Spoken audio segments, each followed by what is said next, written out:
To build a laser, you must solve a relentless physical problem. You have to trap a pulse of light and amplify it before it escapes. The standard solution is an optical resonator. We place an active gain medium inside a cavity bounded by two mirrors, M1 and M2, separated by a strict distance L. These mirrors act as our boundary conditions. M1 is fully reflective, acting as a hard wall. M2 allows partial transmission, deliberately bleeding off a fraction of the photons to create the actual laser output. We can quantify this system using three precise parameters. The mirror reflectivities are R1 and R2, and any light lost internally due to scattering or diffraction is grouped into a fractional internal loss per pass, called TI. Every round trip through this cavity is a race. The laser can only function if the energy generated by the gain medium continuously outpaces the sum of these reflection and internal losses.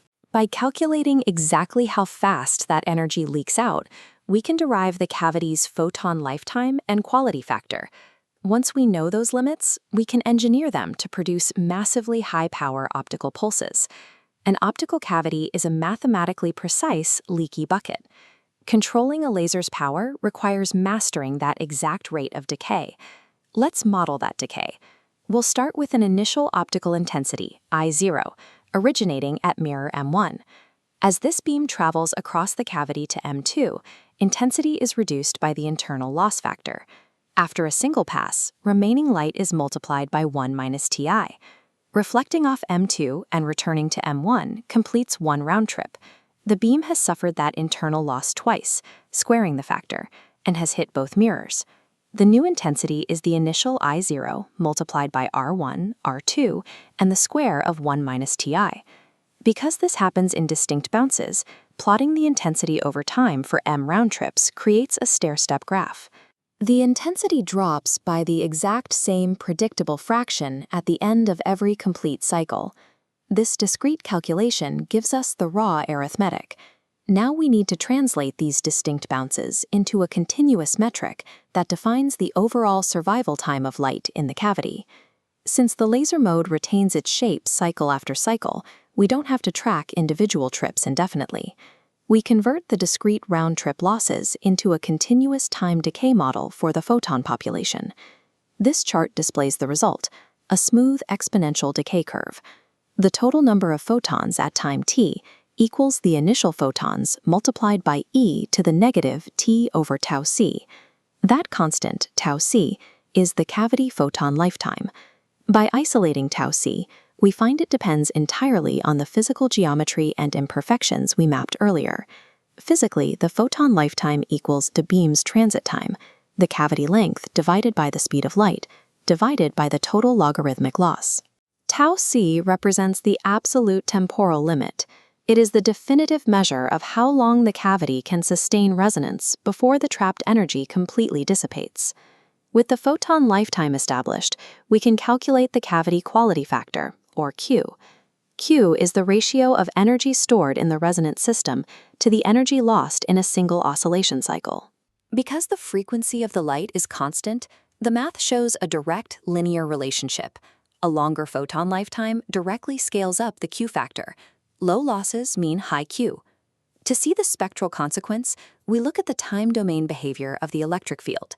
The field oscillates, but it also decays at the rate defined by our photon lifetime. Through the Fourier transform, this temporal decay determines the frequency domain width. A longer lifetime allows the oscillation to persist, which mathematically pinches the Lorentzian line shape into a sharp spectral spike. The macroscopic mirror imperfections we started with directly dictate the quantum spectral purity of the laser light.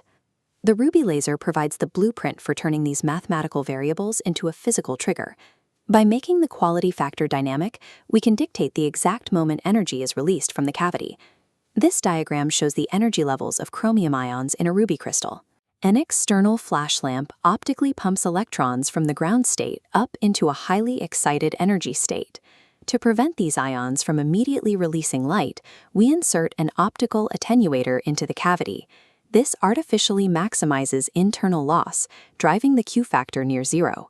Stimulated emission is completely suppressed, trapping the electrons in a metastable state where the system hoards energy. This chart captures the precise moment we trigger the system. Look at the gray line representing total resonator losses. By suddenly removing the attenuator, we drop the losses instantly, and the Q factor violently spikes.